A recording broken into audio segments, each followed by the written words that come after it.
Hello, actors and fans of everything acting. So if you're thinking there are limitations around who you have to be and where you have to be from in order to follow your acting dreams, think again.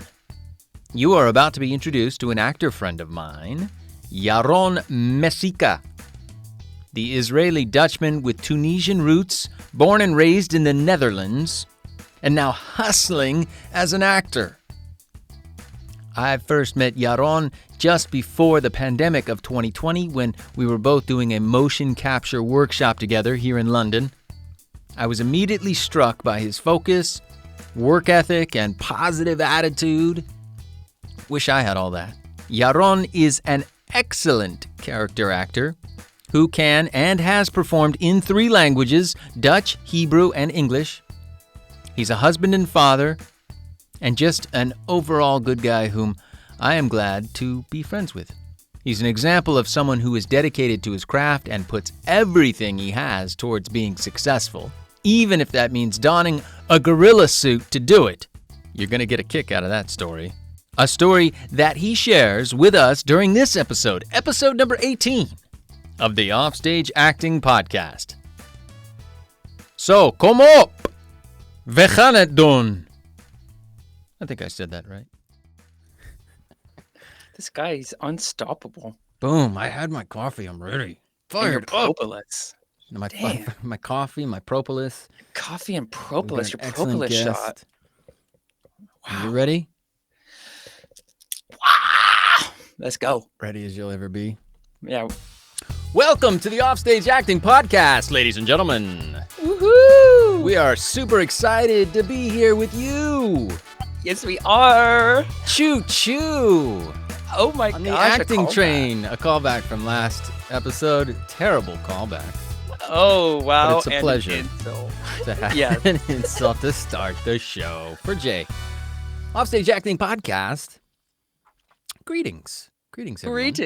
Greetings, Jay. Greetings, Baby Todd. Jay. Thank you. What's going on? What's going on is good. I'm doing good. Life is good. I got complimented the other day on a short film I did a while ago, so that I'm feeling good. I'm still riding the high off of that. Okay, I like that. Yeah, compliments are good. Yeah. Was that one that was questionable about your sexuality and stuff? No, it was on. It was about me being an alien trying to be a human. It's on Omeletto. Yeah, it's really. I've seen a little bit of that. Yeah, someone was like, Jay, you were like, don't. They were like, take this, like, I mean this in a great way. You're perfect for the part. Yes, that's exactly what he said. He was like, and I was like, you should try playing a human sometime. That would be a stretch. It would be a stretch, but I don't. That's why I don't. I stick to non-human characters, and that I think that'll. You made a great alien of a kind, I would say. What's the name of the film for folks that might want to check it out? It's called His Cousin Herschel.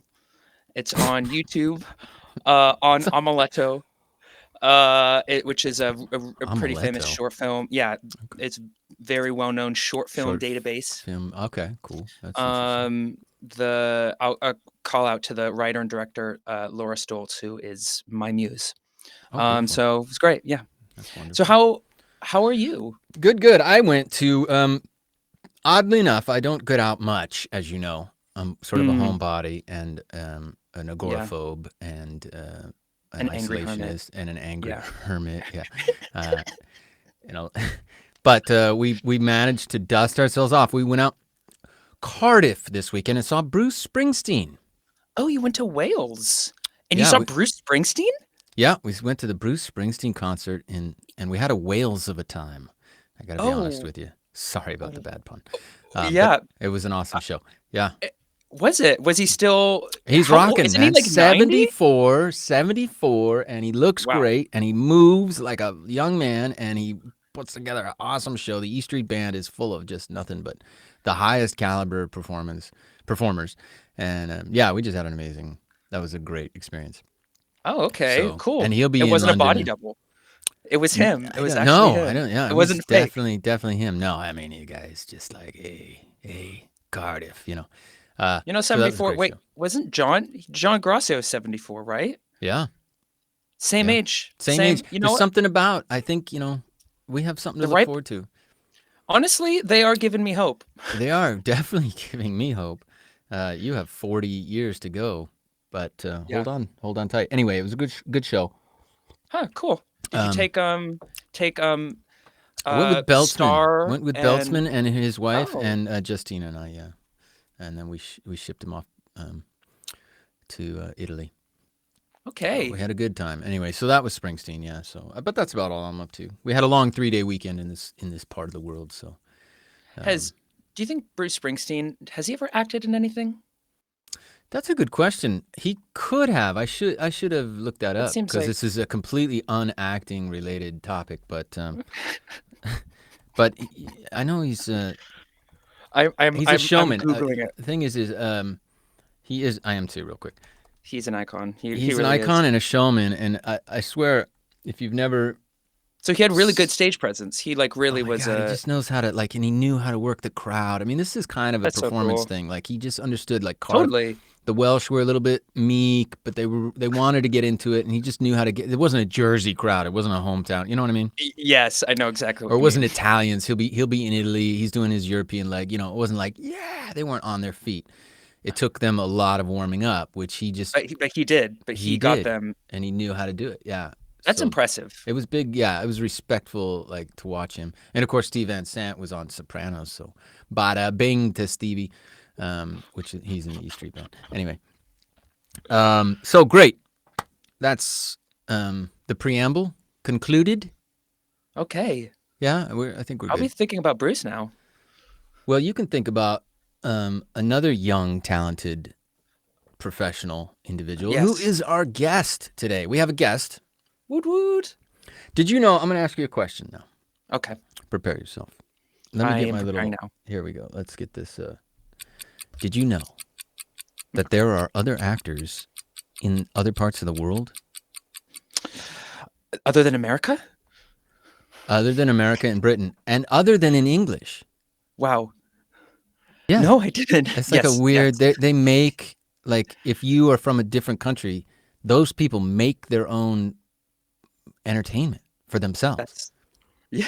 Like if you're in Poland, it turns out Yes. like there's Polish actors and they make Polish movies and TV and they watch crap in Polish.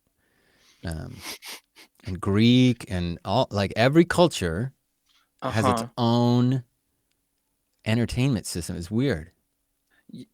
Wow. So there's like a life beyond ours. Amazing. Yeah. So I had uh no clue. so this guest you're saying He's our are first you alluding? foreigner, Oh wow. our first foreign actor. He's actually a good buddy, and we met. God, he'll tell us, but I guess. Oh, you know what? It was pre-pandemic. It was just before COVID COVID lockdown. I don't even Wow. know when that was. 2020. In the past. Yeah, in the past.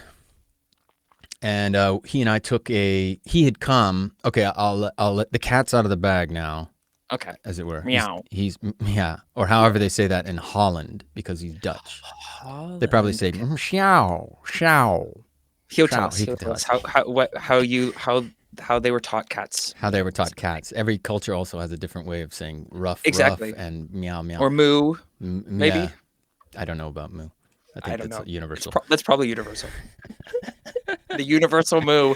That's the name of this That's the podcast episode. episode. Universal Universal moo. moo. Great. Named. Written down. Podcast Fantastic. named. I'm sure our guest Yaron will be thrilled. No, he comes to London often because it's an easy jaunt, and he does also perform in English. But we'd taken a motion capture workshop. Yeah, you familiar with mocap? I am familiar with mocap. I've actually taken the intro to mocap class with a company called The Vaults, which was really great. What company did you That's take the yours from? same one we did. I think it might be the only one that did. I think it's the Vaults. Yeah, that's what we did. We did Yeah, The Gods Vaults, and that's the- Monsters. Is that the first one? And then we did a second one. Oh, cool. I did a second one. And yeah, we met God, I think we did both together. Yeah, he'll tell us. Yeah, we did the first one, and then by chance, without even sort of, I think he came and did the second one as well. It was like a 2-3 day thing. He's gone on actually to do motion capture. I have done nothing. partially because I realized how old and slow I was during that workshop period and out of shape. Of course. But I've gotten better now. I'm on the Bruce Springsteen track now. I'm pulling it back. 74 in motion capturing. That's going to be you in 10 years? Anyway. Aren't you fun? I bet you'd like to see our guest showreel. I would love to. I really would.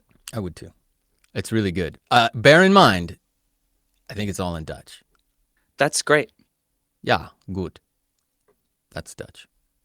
They're terrible. He's like, I see him on the corner of my eye. He's wincing. He's like, oh, Todd, don't do the Dutch thing. No, this would be a great exercise in figuring out what's going on without the English language. This is a fun game. Yeah. So if you're listening on the podcast, you'll have to check on YouTube later to see because there's subtitles, and I'm not going to read the subtitles now, but you can check it on YouTube. So here we go. Without further ado, Yaron Mesika. If I get it.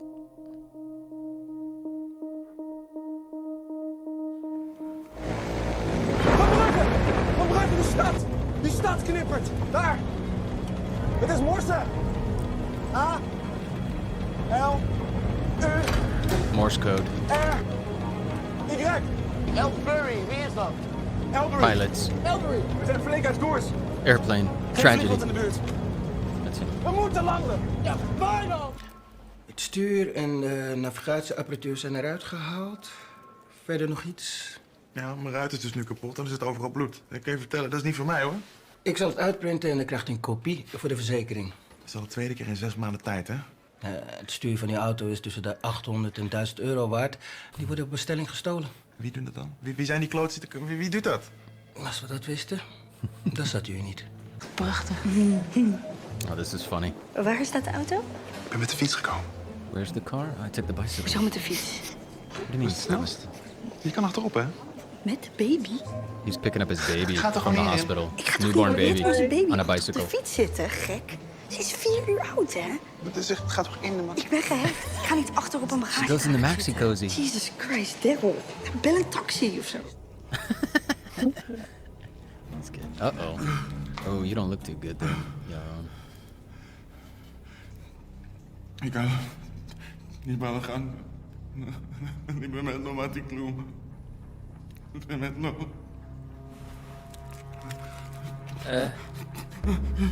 Ow! Wat heb je daar? Christ. Ik ben alsjeblieft. Een man in een scootmobiel onder schot bij Amerbos. Dat is Geert. Lieverd, het is melktijd. Sweetheart, it's milk time. Schatje, So Dutch. je zorgt zo goed voor me. Je maakt me zo gelukkig. Oh. En je bent prachtig. En die melk, dat is ook top. Ik weet niet waar je die Ja, nou, stop maar. Dat staat er helemaal niet. Ja, spijt me zeer, maar ik ga niet spelen met een amateur. Dat doe ik niet. I'm not gonna work with an amateur. 1000 maal excuses dat ik jullie kom storen. Maar vandaag is de 100ste dag dat ik voor jullie mag werken. En om dat te vieren heb ik een paar lekkere petit fourtjes meegenomen. Wat goed. Oh. Kom verder. Dankjewel. Oh. Wait a minute now. I gotta show you one more. Oh, let me do that. Oh. Let me just show you real quick because I want to have this. No, you know what? I'll save it. I'm gonna save it. Okay. And then we'll have this conversation. So let me bring in our man. Whoa, there he is. Look at it. Where is he? And fading. There he is. Hey. Welcome. Oh. Welcome to the party. Leuk, Great. gasten. Dank jullie wel dat ik erbij mag zijn. What language are we doing? Exactly. Or I could say shalom, Haver. Achi. Shalom. Makore. Kotom. So let's jump right in, man. Let's jump right in. Let's jump right in and figure you out. Todd, your Dutch sounds like a gold member from Austin Powers. That's the only. I know. I came to you about a year ago. I was trying to upgrade my my accent showreel, and I came to Yaron, and I was like, dude, help me with my Dutch. And I go, this is all I got. And he's like, dude, don't do the gold member Austin Powers Dutch accent guy. And I was like, well, some other people might believe it, but we don't. But they don't such a small country. Who cares? Yeah, right? but I do have some Dutch friends, and they have this. They do this kind of something. It is really. Yeah, sure, but something. But I was way overboard. No, I'm terrible. How's your Dutch accent? My Dutch accent is very good. If I want, I can turn it up or down. But I generally try not to. But some roles might, I might need it. Yeah, you might need it. Yeah. Did I get it right about how we met? Yeah, I think just before the pandemic hit, we did the last class of the Mocap Vaults before the pandemic. Yeah. Yeah, and then we went back for a Q&A with Keziah Burrows. Oh, that's right. I worked on the Alien games. Oh, yeah, cool. And she's somebody I would like to get on the podcast as well. Yeah, she's cool. Keziah Burrows. She's prolific in the very good in the voiceover in mocap world. Mm-hmm. Yeah, that's right. So how about you?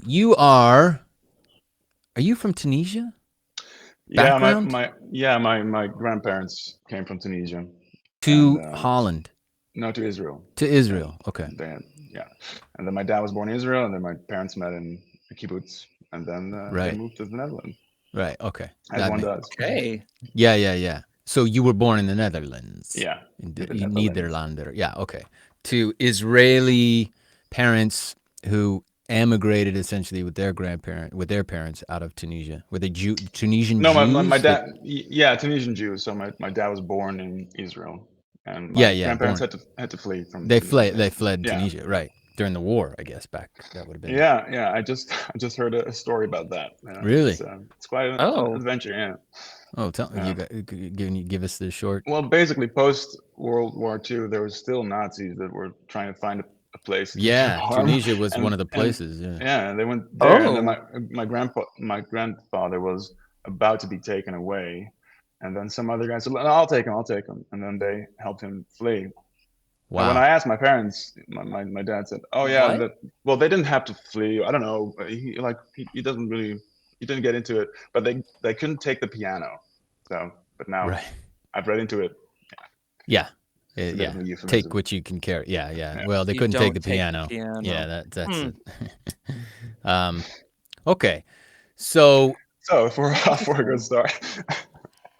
Yeah, no, I just want to get your background essentially because you are our first non-native English-speaking actor. That's the way I'm going to say it so that I don't get into any trouble with any of the...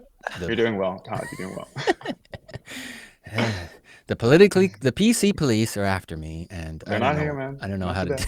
I don't know how to handle it. So, how did Yaron, which means light, doesn't it?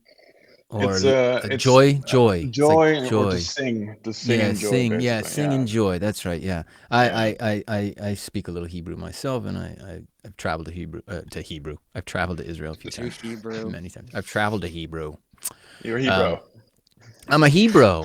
That's right. I have not heard that one yet. That's great. I'll pretend to make that up. Did you? Because that's awesome. I'm not sure. Maybe you'll fit right in here with Jay. That is good. Wait, maybe weird question. How do I pronounce your name? Yeah, so that's a big problem I have. It's like from the Hebrew pronunciation is Yaron with the L. And in the Netherlands, I would say Yaron with a bit harder of an R. A little harder on the But a lot of people say Yaron, and I hate that. So let's get Yaron. That's how I would say it. And not that's what you Yaron. hate. So maybe in English, you're on the Offstage acting podcast. Right, you're on, man. Hey, you're on. You're killing it. And wait, what about your last name? Mesika. Which comes from Mesika, which means to pick olives. Oh. He who joyfully sings while picking olives. Picking olives. It's amazing. That sounds like you're taking notes on that, Jay? It looks like you're taking notes. No, I am. I'm putting on where to put the stresses. Oh, cool. So you are taking notes, basically. No, that's very thoughtful, man. That is thoughtful. Well, I mean, because I'm bad with, I will forget. So I want to write it. Great. Let's walk through the journey. Little boy born in what part of Holland? In Netherlands, which is a small town, and then we moved to Hilversum, which is the media town, basically. A lot of the studios are there. Okay. It's called Hillywood, jokingly. Is it? But it's not as as grand as Hollywood, I think. And I was raised there, and then I moved to Amsterdam when I was 17. I went to live on my own, and where do we start? Like the acting journey? Yeah, I mean, I guess like when did the bug bite you? Yeah. So I remember me and a friend, we were walking through the hallways of our secondary school. I was about 11 or 12. And there were posters with auditions for Romeo and Juliet. And my friend poked me and said, "Hey, maybe you can play a sheep and I can play a tree or something." Okay, fine. Right. So or you we could play auditioned. Juliet, for example. Or maybe Juliet. Yeah. So we no we auditioned, limits. and we both got a part. And I loved it. He hated it. And he went off to do something else. And I really loved it. I loved the whole process of the making with the group. And I met people from different classes that I'd never speak to. Yeah. And I loved doing that. And we performed. And then from then on, I think I did 1 or 2 plays at school every year. We had the Christmas thing, which I was joined. And once once every other year, we had a musical. And I also did those. Yeah. Right. Okay. So was it kind of an art school in a sense, or no, just a theater program? Just a theater program, and it was not mandatory. I think it was a mandatory visit for the audience. I had the same in my school. I think it was like we did a lot. Full house. Yeah, and it was all parents. And you had to go. The students. Yeah, I believe so. Yeah, every class gets ushered in. Yeah. And then you do the show for that class or that year. In my school, it was like all the 6-year-olds and then all the 10-year-olds or whatever it was. Yeah. Got it. Yeah. So you did 3 shows a day for 100 people. It's pretty good. Which is cool. Yeah. Yeah. My ego level rose quickly. So the bug bit you fast. Yeah. Yeah. So I loved that, and I loved, and then I also joined an amateur theater school, or like youth theater school, basically. Okay. And we made our own plays. We wrote them ourselves. Yeah. Oh, that's so cool. Yeah. So that was a Dutch version of Romeo and Juliet? Yep. Okay. Romeo and Juliet. Romeo and Juliet. Okay. Yeah. Do you remember any of the stuff from there?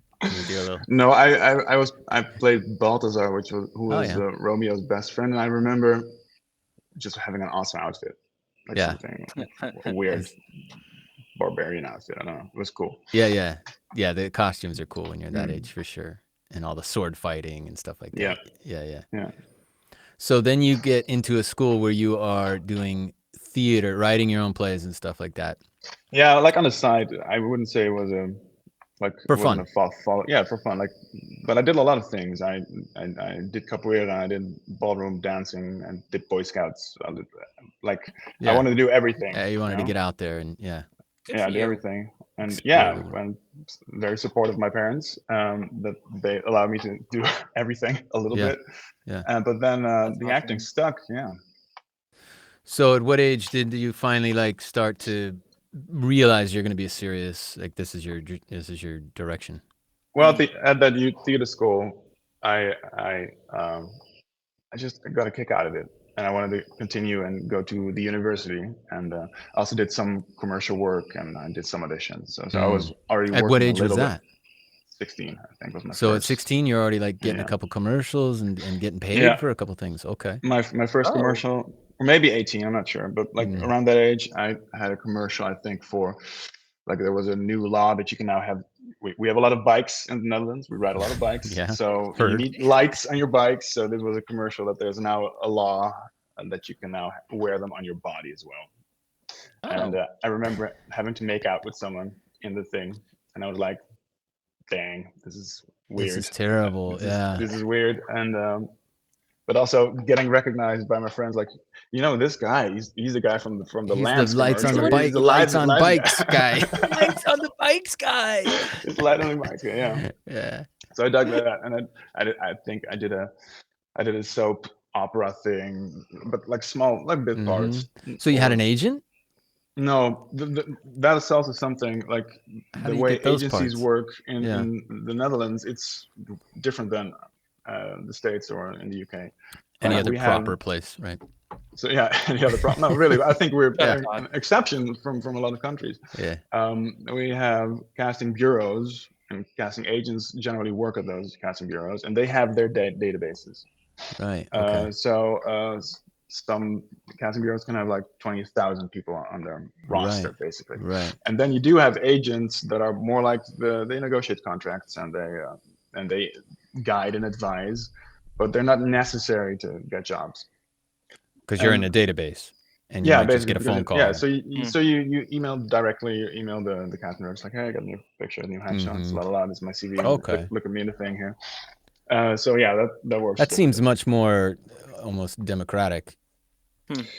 Yeah, but also, I mean, I feel like if you have an agent on your side, we have, because of this, we also have much less agencies. Because it's not necessary. Nobody fighting in your corner. That makes sense. Yeah. Right. So, but like an agent would help you out with like career planning and stuff. And I think in theory they should do that, but they don't do that here either.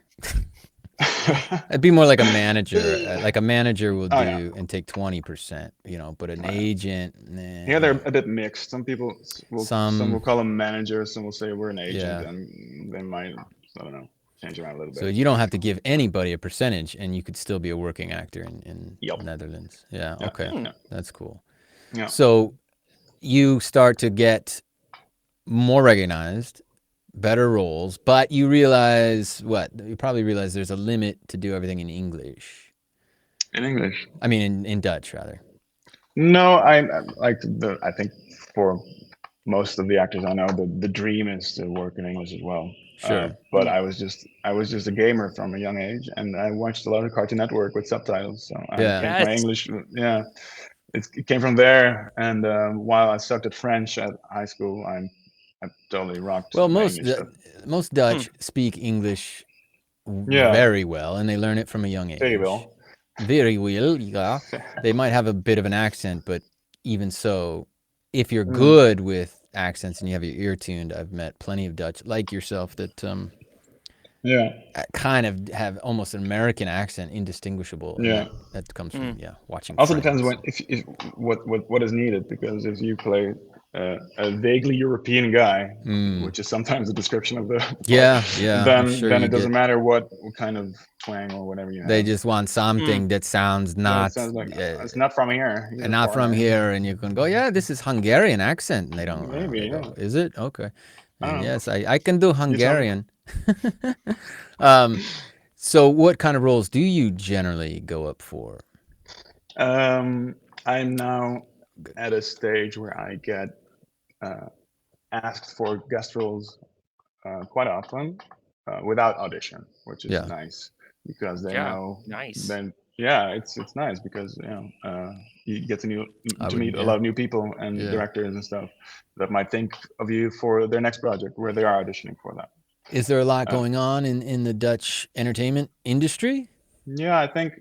Well, we recently had a shift in our government, so they're not trying to get rid of all the broadcasters and stuff. So I'm not sure when this airs. They're cutting funding. They're cutting funding big.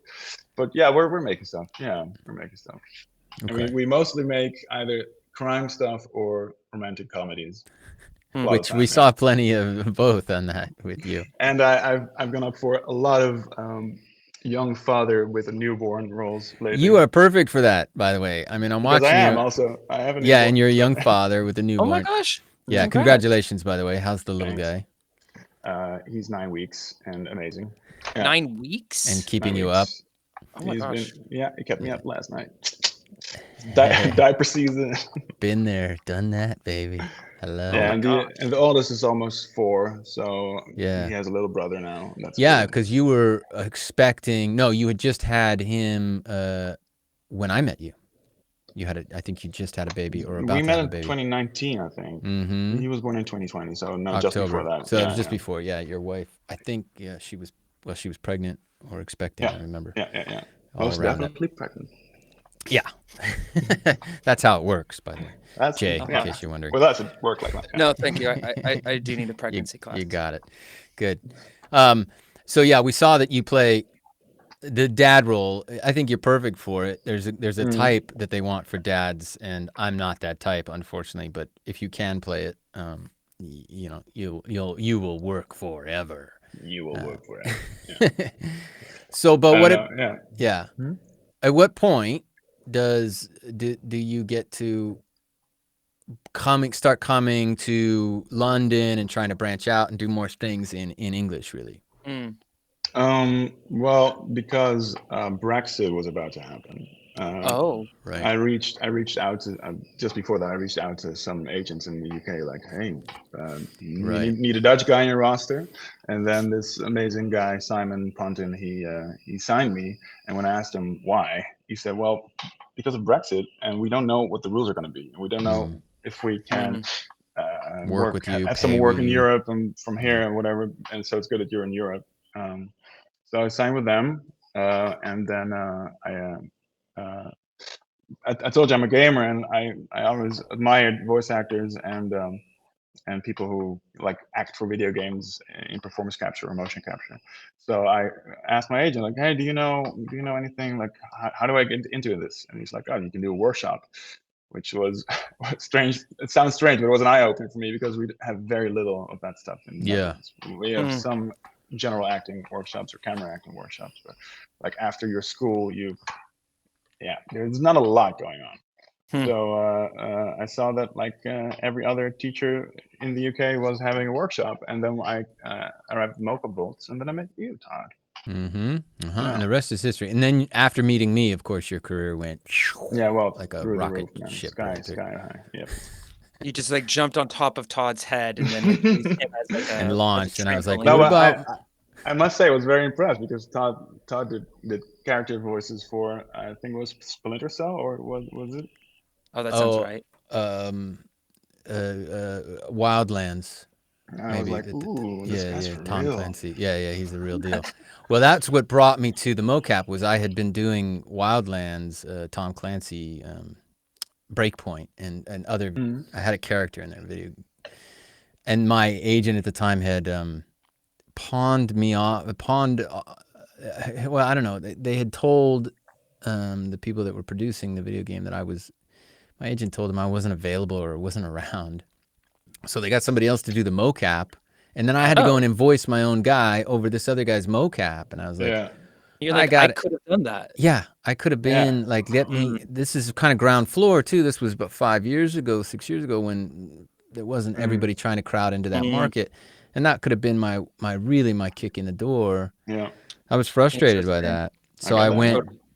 And that's why people knew that about me anyway, because they were like, what brings you here? And I was like, I'm here because... Angry Todd. Yeah, I'm angry.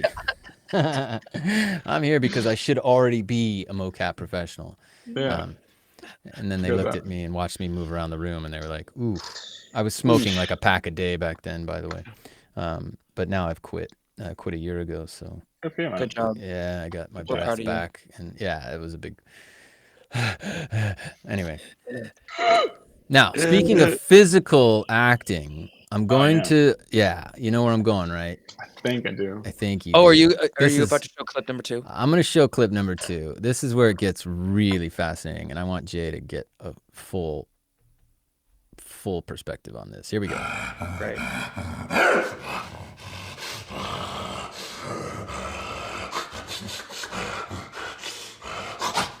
Can you see it? Why can't we see it? I only heard it.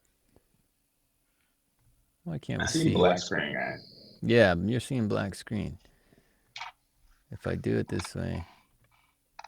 All right, it'd just be me and Jay watching here. I edited voor geluiding maakt. En nou ja, zo langzamerhand is onze acteur Yaron is Benedict geworden. Now, what you're watching here, folks, is Yaron Mesika. He plays Benedict the ape. Creature performer hier en ik zit in een pak. Oh my gosh. He legitimately like plays like a giant gorilla in a suit. What? And then that's him voicing himself as the gorilla. He's like a pet. I know we're gonna ask him, but That is legit impressive. this is the thing that. Whoa. Yeah. Talk about an acting challenge. I want everybody to go to YouTube and check that. We'll give. Oh my gosh. Yeah. I think that deserves a little round of applause. Thank you. That was really cool. Where is he? I got to get back to the right thing. Okay. That's cool, right? So that. Do you want to explain that? Because I obviously can't. Oh, me, Jay? Me? Yeah, Jay, explain that. Basically, what we just saw was a man playing an actor, human actor, playing a very convincing gorilla. Very convincing. In a gorilla suit. And the gorilla's name is Benedict. Mm-hmm. And the actor's name is... It's me. Yaron Mesika. That was a nice summer job. I was very happy to do that. Yeah. Super fun. Have you that was always... one summer? Yeah, one summer. Have you always had this gorilla inside you? Like, did you come up with it? Like, no, but it grew there. Gorilla inside you begging to come out. No, but it actually came from the mocap because I was doing mocap and I was telling everybody about it. Like, I'm going to mocap. Is there anything to do mocap or not? And my friends knew. And then there was this post on Instagram by a casting bureau, and they didn't know anybody who could do creatures.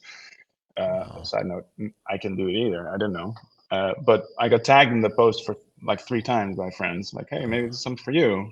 Right. And then I emailed them and I went in. And then after a lengthy conversation where I just talked about my mocap stuff, they said, okay, you got the part.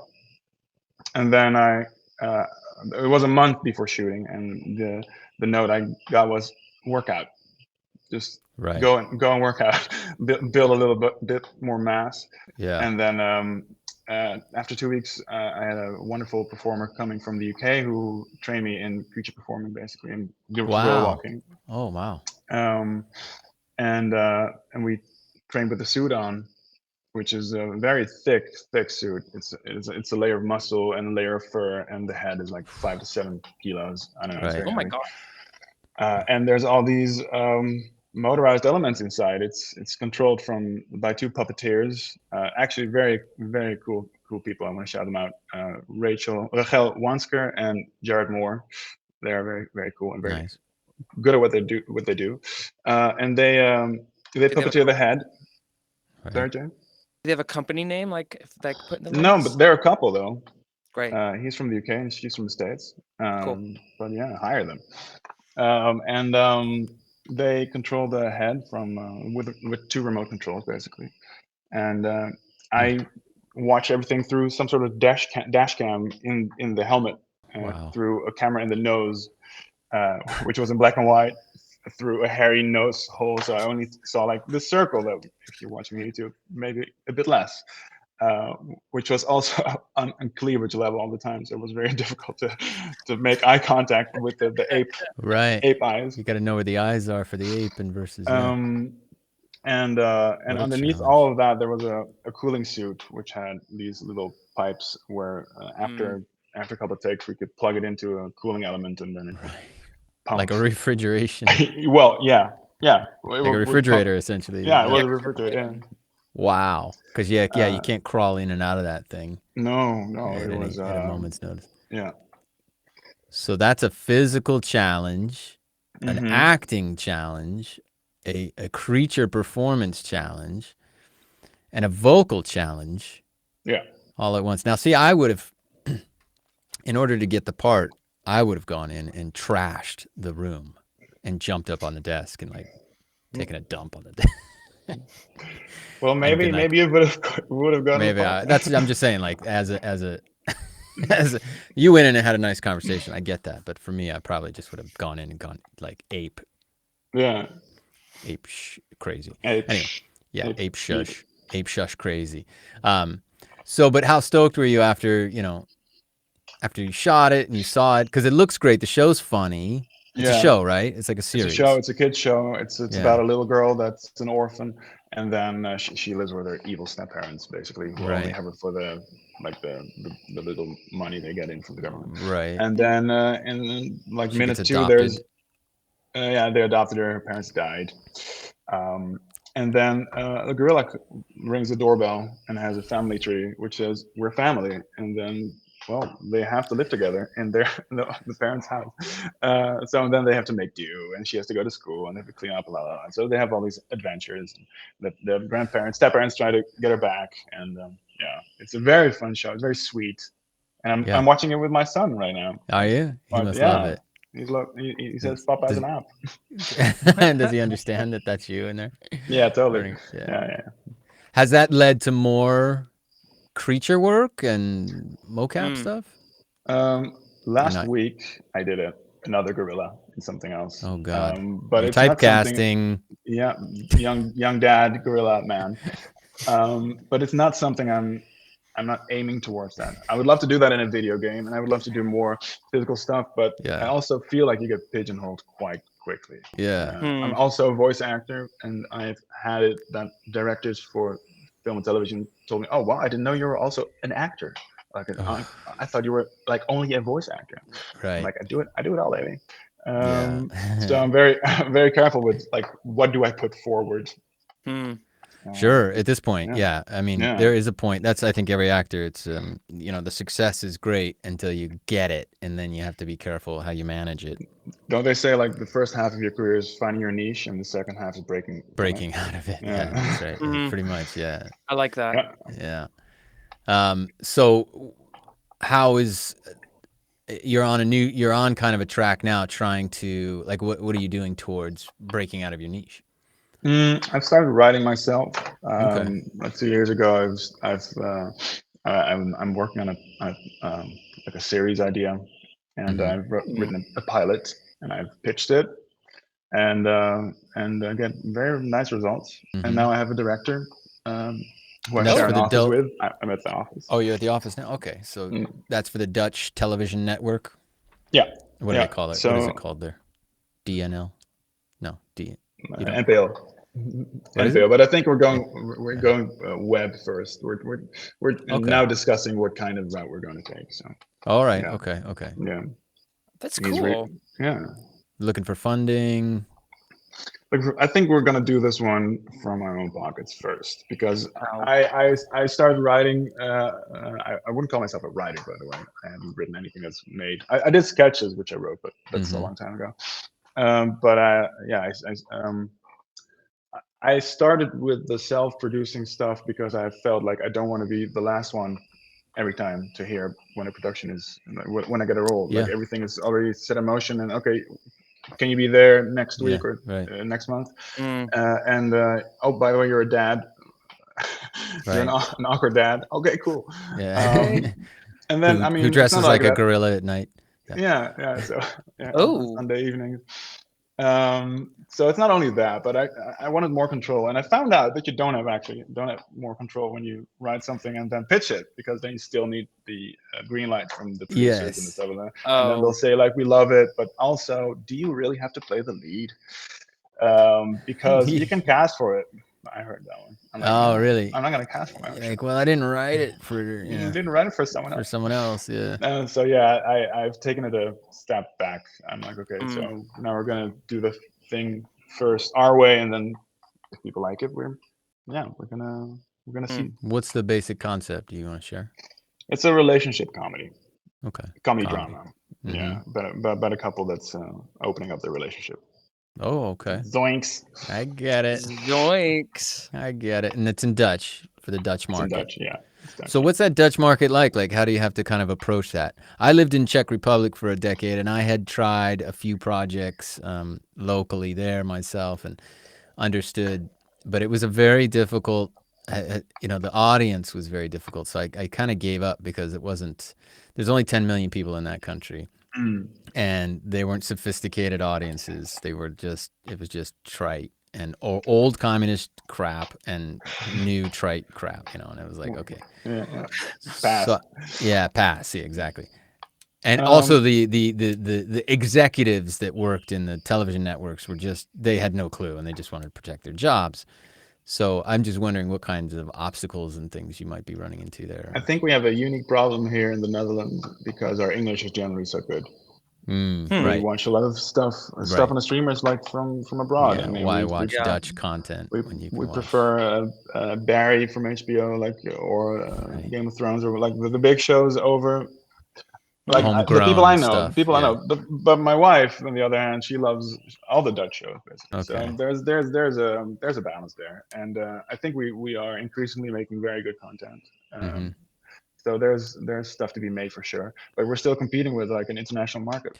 I guess the trick would be to create stuff that really speaks to the culture and to Dutch people directly, and is representative of common everyday instances and problems and situations that the Dutch encounter, as opposed to something that would be uniquely American or British or whatever. Like, I think when you start to emulate something from the States, or then I don't know, we don't have the budget as well. We I think the show app was made for $1 million in total. I think. I don't know. The whole thing, like the whole thing, but like that's a small high. budget for some episodes. Right. Yeah, for sure.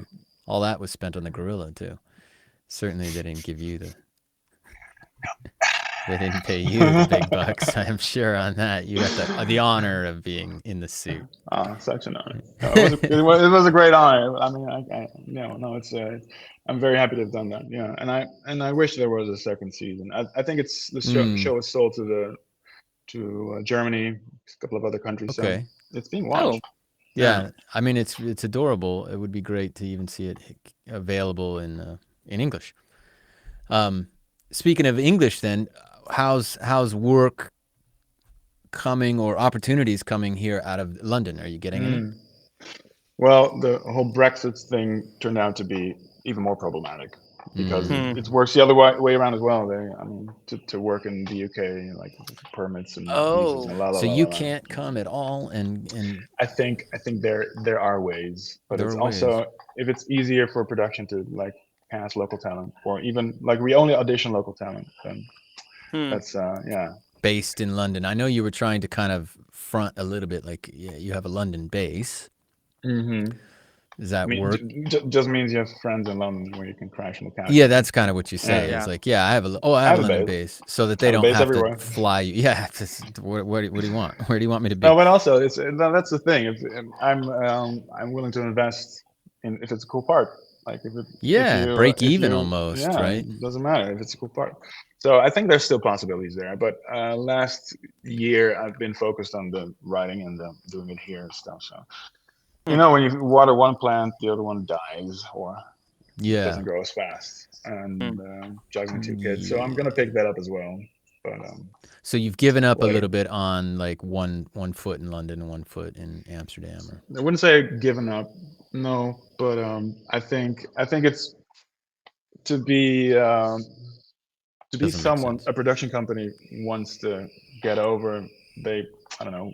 Maybe you should be more established in your own home country.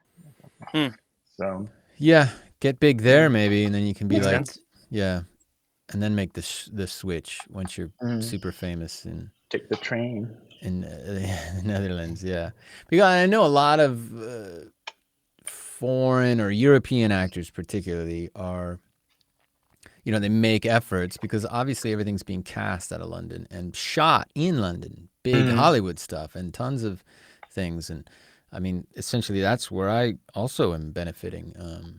And there's other markets, Berlin, Prague, and a few places where they shoot films and local hires you can get. Yeah. I suppose if you lived in Romania and you were really an articulate English-speaking, great actor, you could probably clean house on all the local hire gigs.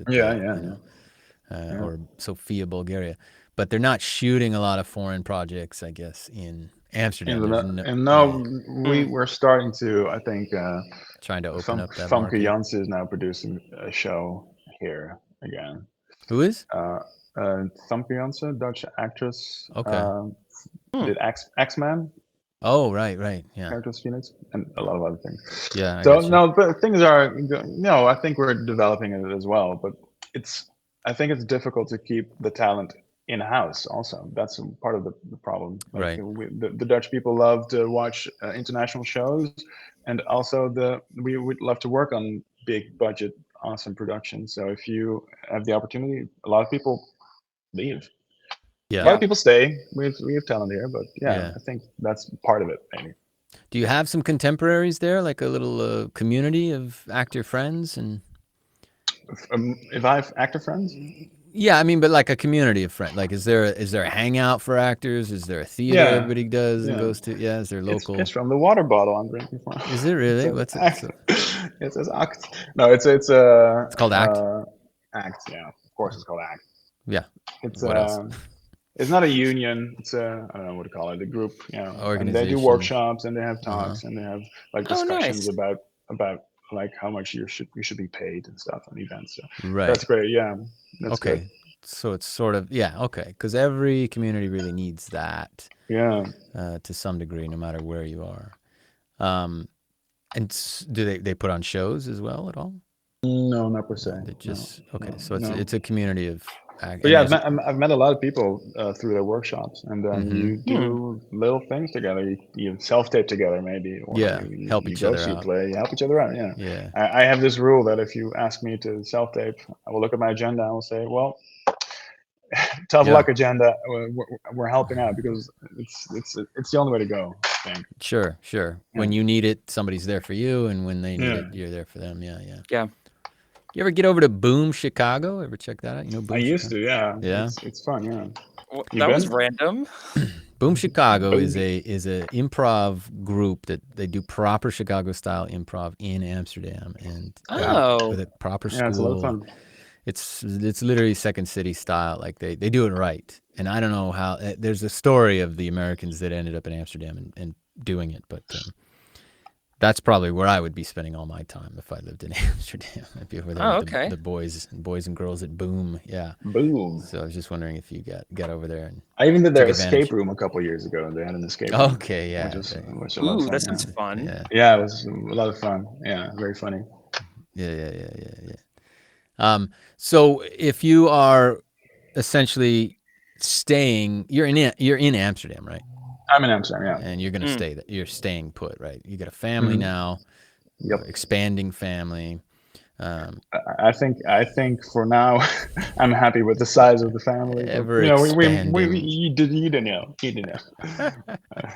I got two little ones myself. They're 4 years apart as well. Two girls. So I remember they're 12 and 8 now. Wow. But I remember 4 and newborn.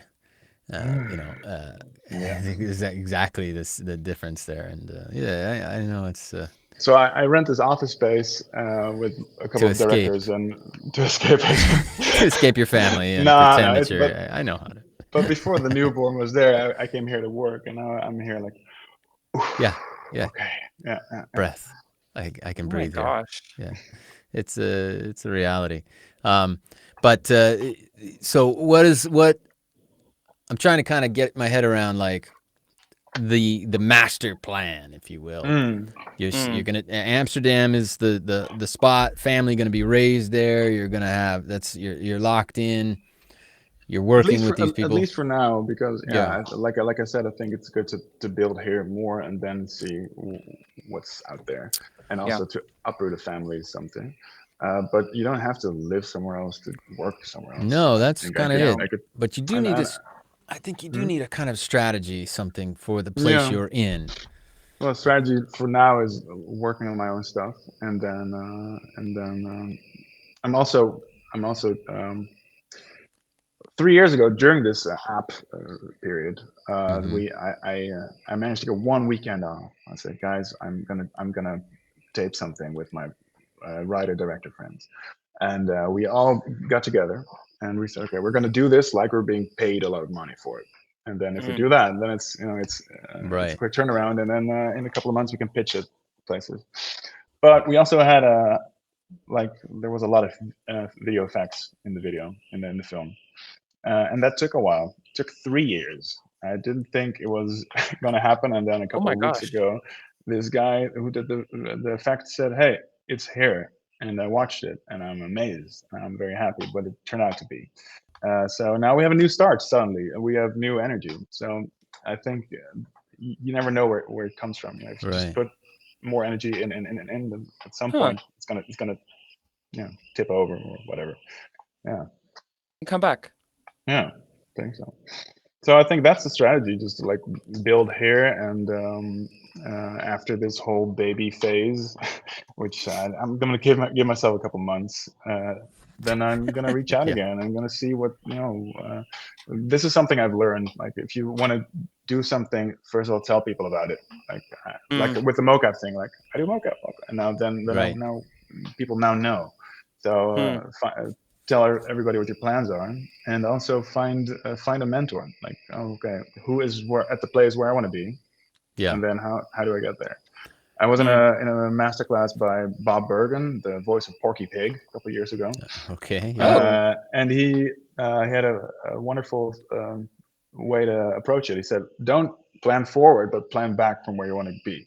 So if you want that job or that agent or whatever, what's the step before that, and before that, and before it? And that's stuck with me for years, because I think that's a good approach, instead of, okay, what's my next move, which can make it a bit panicky, I think. Huh. Yeah, figure out where you want it. Mazes. Yeah. Sorry? Yeah, right. That's how he does. That's always how I solve like the mazes at kids restaurants. You'd start from the end point and go backwards. You work your way backwards. Yeah. Okay. Right. You have to start at start. Yeah. Figure out where it is you want to end up in your career, and then work your way backwards. Yeah. I like that. Well, that's what I was going to ask you as well. Then, on top of the community, if you have a mentor or somebody that's. No one specifically, but I do now, because I'm now in the whole writing yourself, making stuff. I get to meet a lot of new people. So, and I just ask for help, man. I think that will be also a piece of advice. Just like reach out, and if they say no, they say no. That's fine.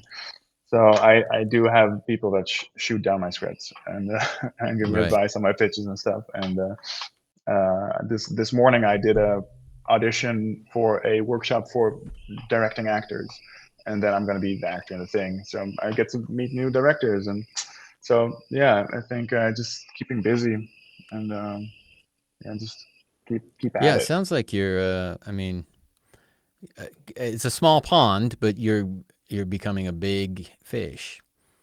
Glop. And I'd be happy to shoot down your script if I spoke Dutch. If you write one in English, send it to me, and I will. I will. Oh, I will. It'll come away like Swiss cheese when it's done. I will get my red pen out. Where's my big red pen? That's for your. Nope. That one's ready for your script in English. I think it'd be fun. I'd like to collaborate with you though at some point on something. We have to we come up with a project somehow. That's good. I have a question. Yes, you with the glasses, young man. Thank you, sir. So it sounds like you're doing a lot of things that are very much more like self-directed, right? Self-motivated, which to me, Selfish. Great. But like, there's a big difference doing things where it's like there's already a structure, and you're just there going in on someone else's vision, right? It's someone else has written it. There's already a design, and you're just sliding into a spot.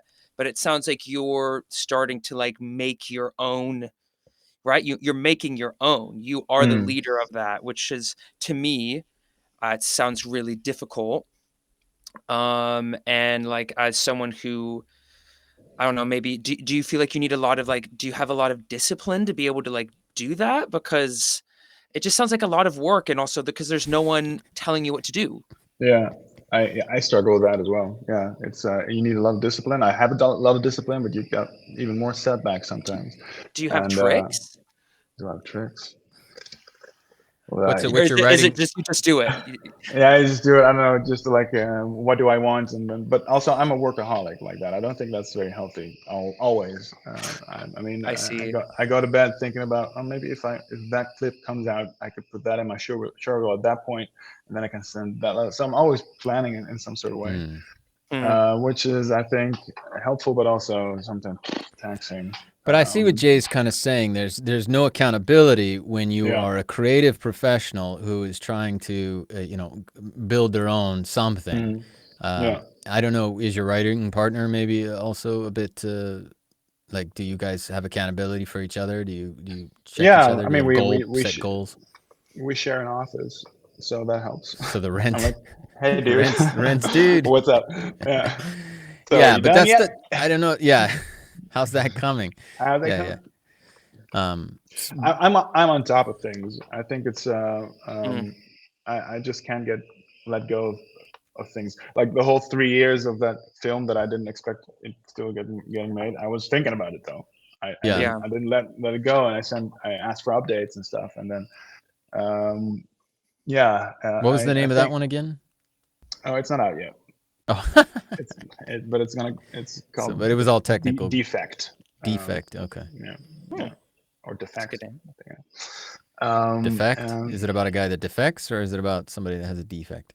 No, but I'm not going to spoil the thing yet. Spoil it for us. Nobody's. No, I don't know if I can. I mean, we haven't talked about this, and we're still. You got an NDA out there. Okay. Yeah, and we're going to send it to festivals and stuff. Oh, it's a festival piece. Okay, all right. For now, it is. For now, so we our plan is to send to festivals and then hopefully get some mentions, and then we knock on some doors like, hey, look at this, it's already proving itself. Yeah, got the Palme d'Or.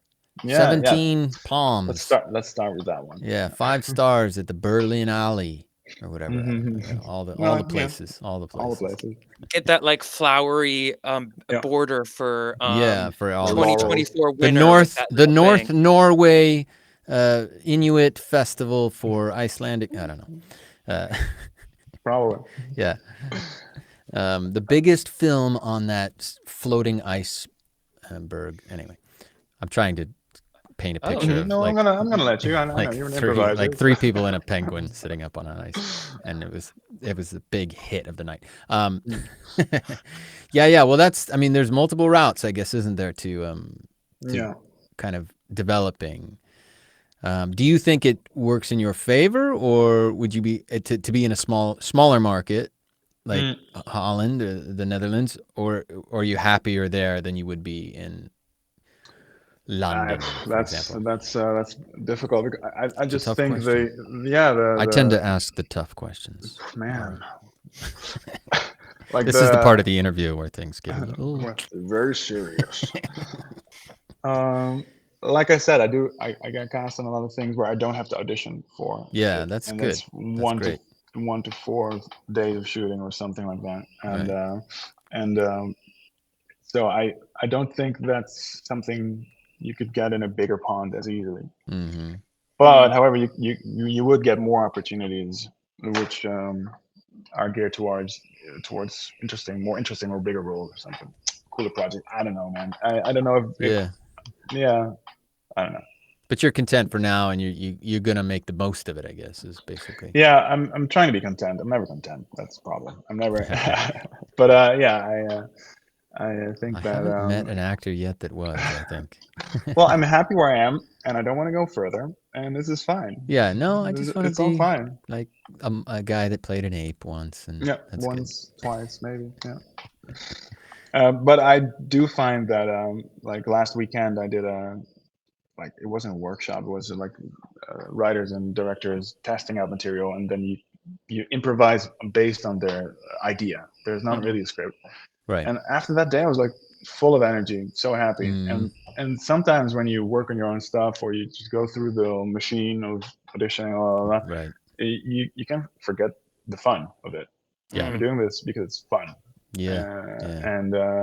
But so I have to keep reminding myself, like, hey, are you having fun? Are we still having fun yet? It's supposed to be fun. Is this film? It's called play for a reason. It's called play. Yeah. So and I came from improv.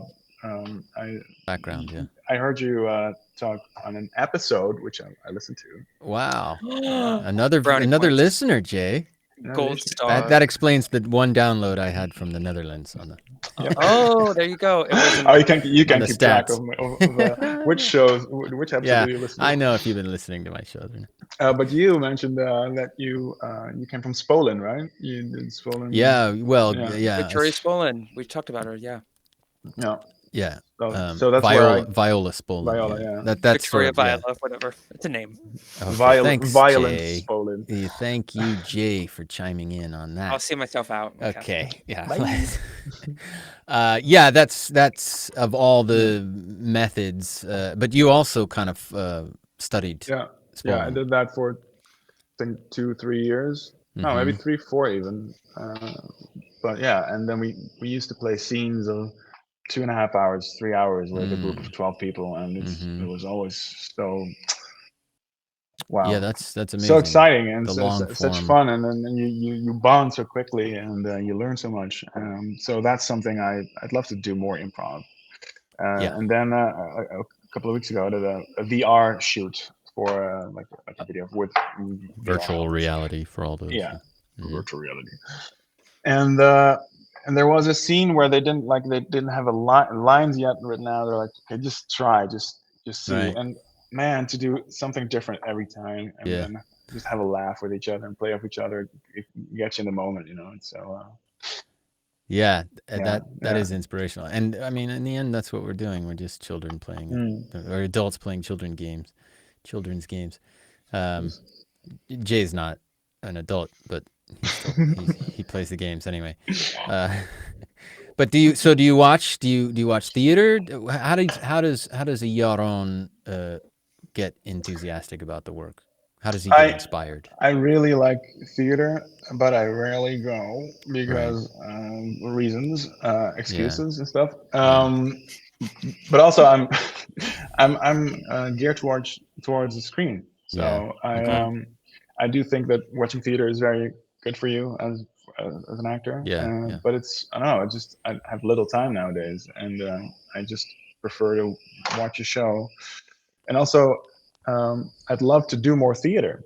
I really would love to do more, but I know that you block months of your time, and then if someone says, "Hey, in 2 months we're having a role on this show for you, and it's a couple of days," and that would have my preference, then I would have to say no. So I think that I'd love to work towards a place where I have it a bit more structured. That period I'm shooting this, that period I'm doing this play, and then I'm taking a holiday break, vacation away for a couple of weeks.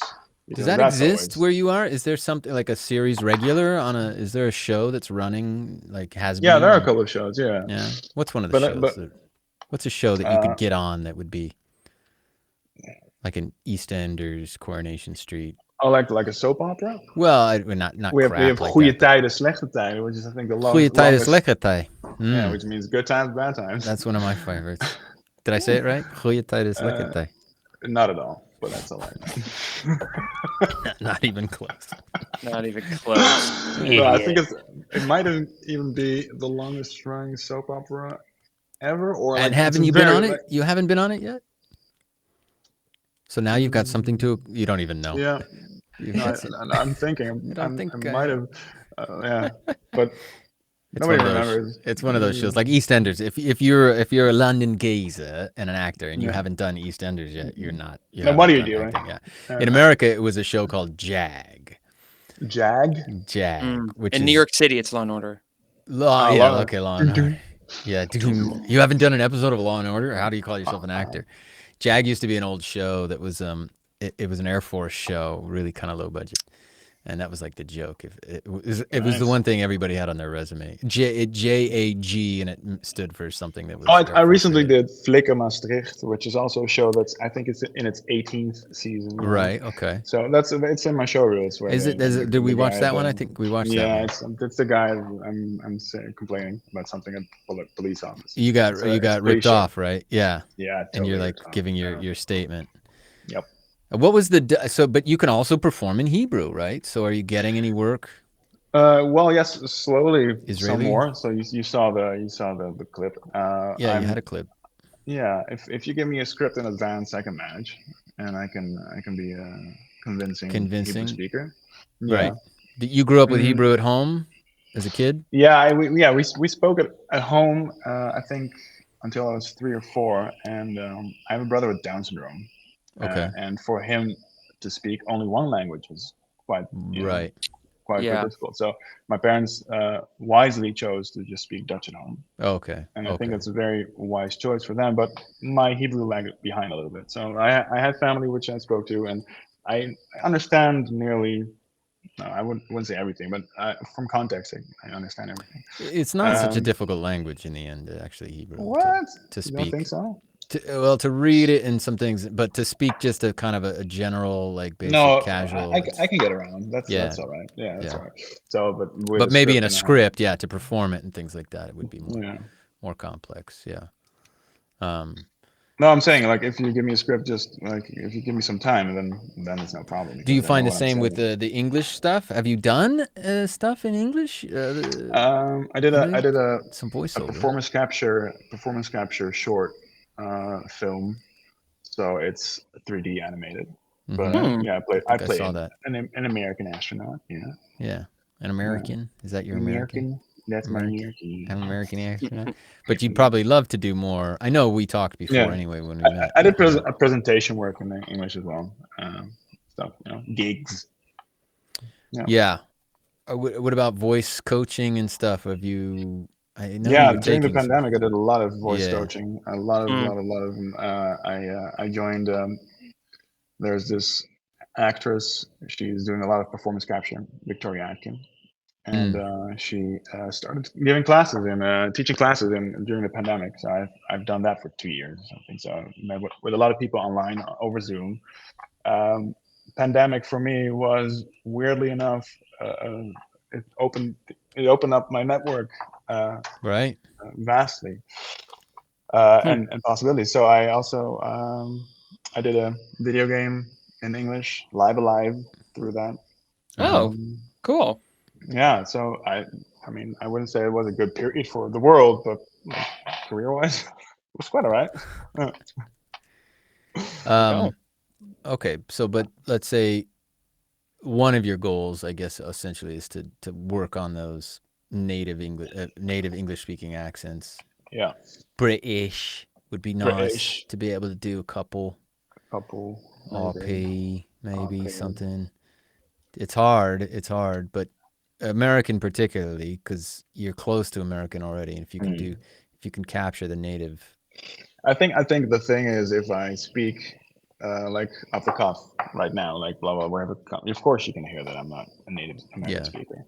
But if you focus, same thing. If you give me a script and some focus time, and then I have done things that I think are near native or convincing or something. But now I'm also in a lazy mood. I have slept 3 hours. Yeah. And I'm just chilling here in my office. So I'm not working as hard. But it takes a little work. Yeah, definitely. Yeah. So you're lazy. You came to our podcast lazy and exhausted. Very lazy, very tired. This is like an opportunity missed because you don't know the kind of people that listen to this thing. There may be, the big Hollywood hotshots right now that are listening in. Well, you can tell my newborn to stop crying. Hey, little fella. Let's blame him. You're the reason. I'm going to blame him for the next couple of years. You're the reason Daddy's not successful. I blame my children for that, so that's fine. Yeah. Is that what you say to them at night when they're asleep under your breath? I say it right in their face when they're looking at me and they're going, "What's your problem?" And I go, "Well, I'm not successful because of you. Daddy's unhappy, and it's because of the way that it's because of you coming into my life. The sacrifices I made for you, and now look at me. Look at me. I think that you look at me. I think that motivates and inspires a child. I don't know, an 8-year-old. Builds character. I think it builds character. That's how I was raised. Oh God. No. Joking. No. Well, speaking of little ones, we won't hold you up too much. I would love to collaborate someday in the future. We need to think of a project, something to do. Yeah. Cool. Maybe like an older American guy meets a gorilla and befriends him. Wow. Just so you know, I don't have the suit. You don't have the suit? It's not in my possession. Oh, that's not your. They didn't. I thought that's why they cast you. No, I did. Oh, but the guy, he already has a suit. Must bring his own gorillas. Saves a lot of money. We're looking for somebody. Must have own gorilla suit. You're like, oh my God. I knew that gorilla suit investment was going to pay off, honey. I told you. You thought it was a waste of $10,000. The practice things. How did they find one that fits you, by the way? Or did they have to custom make it for your... I ordered one, a set from the UK. Creature Bionics, it's called, the company, I think, yeah. Oh, so they have just a ton of gorilla suits, all different sizes for people? Oh no, so the suit was already made, and they like readjusted some parts. They adjusted some, It was by Millennium FX, if I get that right. Right. And I think the suit's about, well, it's expensive. I don't know, a lot of money. Yeah, a lot of money. With the refrigeration. I bet. Yeah. Are you happy? I'm happy, man. You look Are you happy? Happy how this is going? Yeah, I'm disappointed in the. I'm disappointed by a lot of things, but this interview is not one of them. No, I love my children. They do wonderfully. They're great, and I don't blame them for any of my failures. I find other people to blame for that. Wait, how would you, speaking of children and animals, how would you there's a good question. Kids to say the sound that a cat makes? Oh, this is not a good question. I thought you were going to ask a different question. Meow. Meow in Dutch? It's meow? Yeah, just meow. Okay. Yeah. And what sound does a cow make? Moo. Moo. Wow, Moo. good questions, but Jay. A rooster makes kukuliku, which is kukuliku. Kukuliku. That sounds French. Is that a French rooster? Kukuliku. That's this man's trying to get back and spend time with his family, and that's the question. That was your question. I will ask the question that Jay should have asked, but you did work with a young girl. What was that like? Working with children? Very interesting. Yeah, because right? Yeah, how old was she? I think she was 11. Right. Yeah, and we had like almost all the scenes together. Yeah. But she had to act with like an ape. You were a gorilla. Yeah. So we had to we had adjustment days before. Like, okay, so look, this is the guy in the suit. Yeah. Hi, and then now he's putting on the head. Yeah. See, don't be scared. Scary. Don't be scared. So, yeah, she was wonderful. Yeah. No, all the guys were wonderful. Yeah.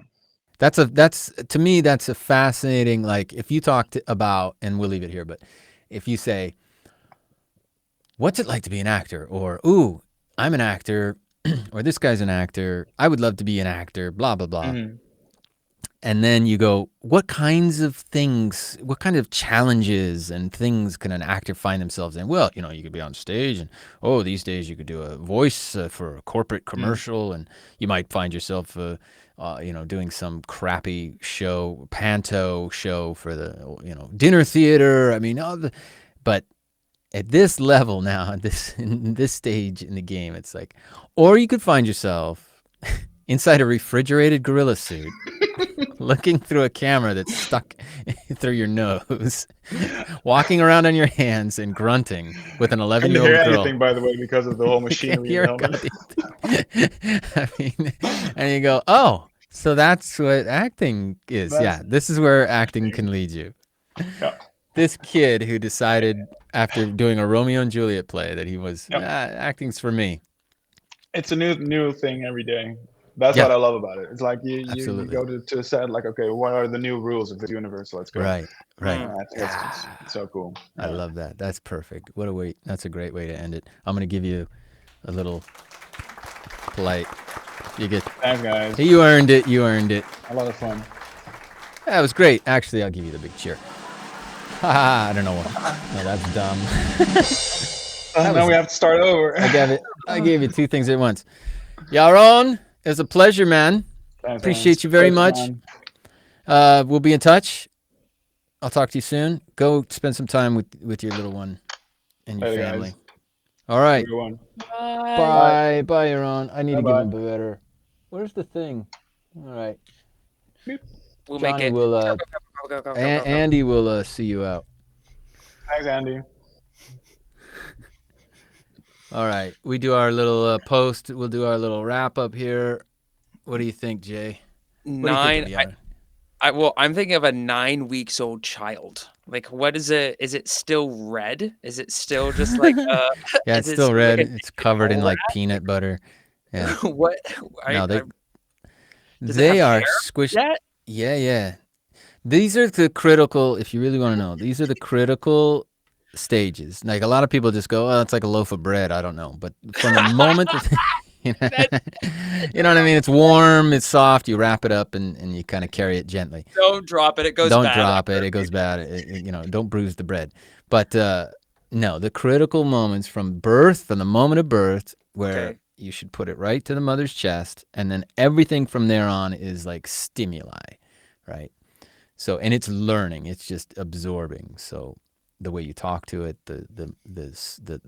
its introduction to everything, sound, light, touch. Okay, so this is like the wide eye phase where literally everything. They still can't even see it. 9 weeks, they still like their eyes are developing. So they're seeing shadows and they're starting to develop a clarified picture. And they're being introduced to their family and their parents and things. They're learning visuals, and it's a whole world. Their world is opening up. So you have to be, if you're a good parent, it's not everybody, but if you're an active parent, you have to be like 100% like kind of engaged and involved in everything. And if you're anything like I was, and I'm sure Yaron is similar, although he has one already, but it doesn't matter. You're scared witless that you're going to mess it up. Like, I hope I don't break this thing or damage it psychologically forever because of something I did when it was 9 weeks old. Good God, I'm so excited to never be a father. Power to you guys. Good job. That's what I have to say. Well done. Yeah, clap, clap. That's one thing you don't have to worry about is having to juggle the acting experience with family if it's your choice not to have a family. Yeah, well, and it's also, this goes back to like you were talking about what I learned from the podcast. It's about being a leader. Yaron was talking about how instead of like, he's really taking like a step forward into making his own stuff where he's like, oh no, like these people who are going to give me money, they can get, but maybe they want a different actor, right? And he's like, no, he's making his own material. That film came out that he did. That's all self-produced, right? Self-directed. That's like, those are all leadership things that we take on. Taking control of your future, right? Yeah, and that's it's so much work and it's scary. I know it's scary. I know work is scary for you. That's been pre-established. But try running a podcast. Yeah, yeah, that's exactly. I was thinking that during the pod. Yes, exactly. But that's all part and parcel with like and how things work today. You can no longer just sort of wait for the phone to ring if you ever could. But all those old sort of entryways into the business, they've changed. They've morphed into a whole new set of ways. With the internet, with social, with the onset of streaming and YouTube and podcasting, et cetera, et cetera. It's no longer the trajectory of, well, I went to theater school. I did stage for 20 years, and then I got get cast onto in a film. conveyor belt, and the conveyor belt carries you. This is like, no, I have to make the conveyor belt. Yeah. I have to be the conveyor belt. I have to be, and especially in a market that he's in, where opportunities are few and far between. So he's making, generating opportunities, which is a great lesson. And we're going to talk to more and more. Well, I'll say foreign actors, but actors from a variety of countries. That's the goal now. Great. To find people from all over the world that are working in their markets, in their industry, and let's discover what it's like for them to make those opportunities and find them and how it works in all the different markets. Because that's another thing that's changed. It used to just be Hollywood, and even if it was being shot in London, I'm talking about 70 years ago or more, the major studios, that was all coming out of Hollywood.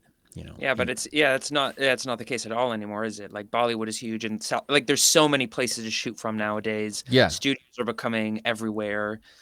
Right. Yeah, the entertainment industry is expansive, and you don't necessarily have to be from living in LA to be working. You can be, now it's a global market and things, and the product is a global product. So, well, we thank Yaron Mesika.